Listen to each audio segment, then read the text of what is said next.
అంటున్నావు? ఇది 30 టేకు. పందిలా దీన్ని పొట్ట పెంచడం కాదు, కథ బుర్ర పెంచు. ఏంటి ప్రొడ్యూసర్ గారు ఇలాంటి బుర్ర తక్కువ ఏదన్నా నాగరిక పని చేస్తారు? ఎవడా బుర్ర తక్కువ? నా ఇంట్లో షూటింగ్ చేస్తే నా మీద రివర్స్ అవుతావా? బ్యాకప్ చెప్పడం నువ్వెవరా? నీ డైరెక్టర్ నేను ఇంటి బాగున్నాను రా. నన్ను లెవెల్లో పెర్ఫార్మెన్స్ ఇస్తే నన్ను పందెట్టావరా అంట. షూటింగ్ లేదు గిటింగ్ లేదు. అదరమండి అలా అనకండి సార్. ఇయ్యాల రేపు చేస్తే మా షూటింగ్ అయిపోద్ది. కావలిస్తే డైరెక్ట్ గారితో సారీ చెప్పిస్తాను. ఎవరికి కావాలి? ఏదో సారీ, నేను హర్ట్ అయ్యాను. సార్ మీరు హర్ట్ అయితే నాకు హార్ట్ అటాక్ వస్తుంది సార్. ఇప్పుడు నన్ను ఏం చేయమంటారు? ఏం చేయమని నన్ను అడుగుతావుంటి? అది నువ్వే ఆలోచించుకోవాలి.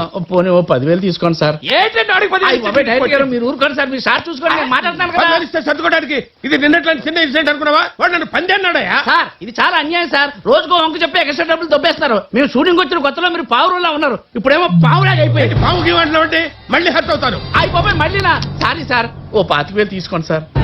సరే నీ మొహం చూసి 50 కప్పుకుంటా. అయ్ బాబోయ్. మళ్ళీ మాట్లాడద్దు. కాకపోతే కొన్ని కండిషన్. మళ్ళీ కండిషన్ మీ హీరో పక్కన నాకు కుర్చీ వేయాలి. అతనికి ఏ ఫుడ్ పెడితే నాకు